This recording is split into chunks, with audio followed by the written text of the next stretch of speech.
This video, the second in the series, starts at Trafalgar Square, taking in the Strand, Fleet Street and Ludgate Hill on the way to St Paul's Cathedral. There's a link to a map below. It will presumably be an elementary decision for fans of fictional detective Sherlock Holmes to visit the themed pub of the same name a short distance from Trafalgar Square along nearby Northumberland Street. Afterwards return to the Strand, where Charing Cross is situated in the forecourt of Charing Cross station. It's not the original, it doesn't look like the original, and the original was located where King Charles I statue now stands, but it is Charing Cross. Continue along the Strand, where on the left-hand side, Stanley Gibbons claims to be the world's largest stamp shop. Maybe interesting and maybe not. Opposite down the steps about 25 metres along Carting Lane is a gas lamp, permanently lit by gas from the sewers. Moving on up, the next road leads to the Savoy Hotel. It's the only road in the UK where cars drive on the right-hand side.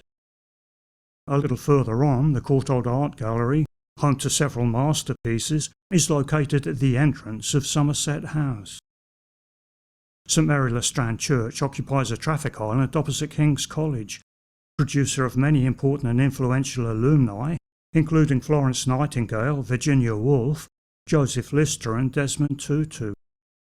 Next, the Australian High Commission, once featured in a Harry Potter film, lies just across the road from St Clement Danes Church, which at certain times of the day chimes out its signature nursery rhyme, oranges and lemons. The Gothically styled Royal Courts of Justice can be visited.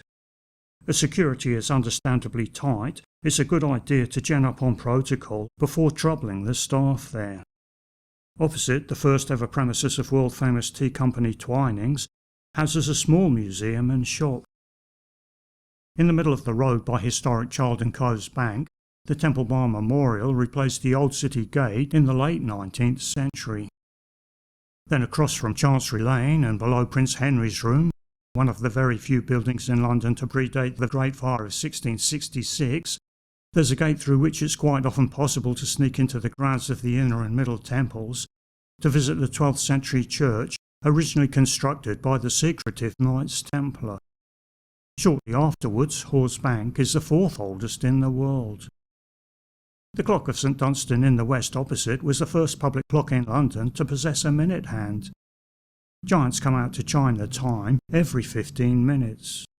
A statue of Queen Elizabeth I is set back from the road at first floor level. The building next door is rumoured to be where murderer Sweeney Todd once ran his barber's shop, and next door to that is the London base of D.C. Thompson, publisher of the Beano. After crossing Fetter Lane, take the third small alley on the left called Johnson's Court, which snakes to Gough Square, where Dr. Samuel Johnson, compiler of the first serious English dictionary, once lived. Bear right by the statue of his cat, following Hind Court and Wine Office Court, past the Old Cheshire Cheese, a public house once frequented by Charles Dickens, on the way back to Fleet Street. Immediately to the left at first floor level is a statue of Mary Queen of Scots. The nearby columned Art Deco Telegraph building and predominantly black Daily Express building are a reminder of the time when national newspapers were synonymous with Fleet Street. Across the road, behind the Old Bell Tavern, the steeple of St Bride's Church is thought to be the inspiration behind the tiered wedding cake.